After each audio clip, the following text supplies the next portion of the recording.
2023 était une année de misère pour les agriculteurs. Hausse des taux d'intérêt, hausse du prix des intrants, inondations, sécheresse, un malheur n'attend pas l'autre. Et pourtant, le fédéral les abandonne. Ottawa n'investit même pas 5 % en agriculture par rapport à la valeur de la production agricole. C'est 4 fois moins qu'en Europe. Alors, ça prend immédiatement un fonds d'urgence pour les producteurs en difficulté, on le répète depuis des mois, mais aussi le Canada doit sortir du fond de la cave du classement mondial des investissements agricoles. Quand ce gouvernement-là va-t-il soutenir nos producteurs? L'honorable ministre de l'Agriculture. Merci beaucoup, Monsieur le Président. Et je remercie mon honorable collègue. Et je comprends très bien sa préoccupation.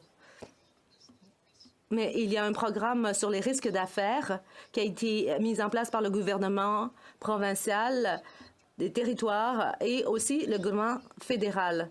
Tout ce que je peux faire pour aider, et je l'ai dit hier à mon honorable collègue, tout ce que je peux faire pour aider les agriculteurs du Québec, eh bien, je le ferai.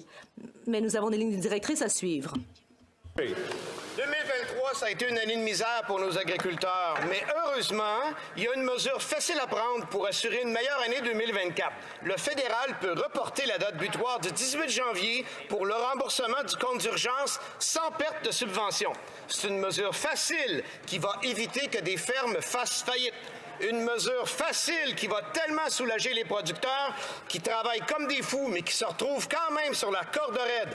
Alors, s'il vous plaît, annonçons une bonne nouvelle avant les fêtes. Le gouvernement va-t-il enfin reporter la date butoir du 18 janvier? Bravo!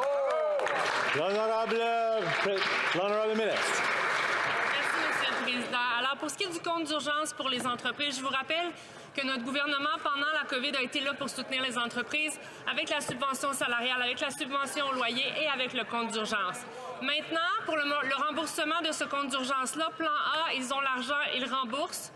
Ils remboursent la dette envers le gouvernement, obtiennent la portion non remboursable. Plan B, ils font un emprunt commercial, ils remboursent, ils obtiennent la portion non remboursable. Et Plan C, ils peuvent rester avec nous encore 3 ans et payer un taux d'intérêt de 5 %. Merci, Monsieur le Président.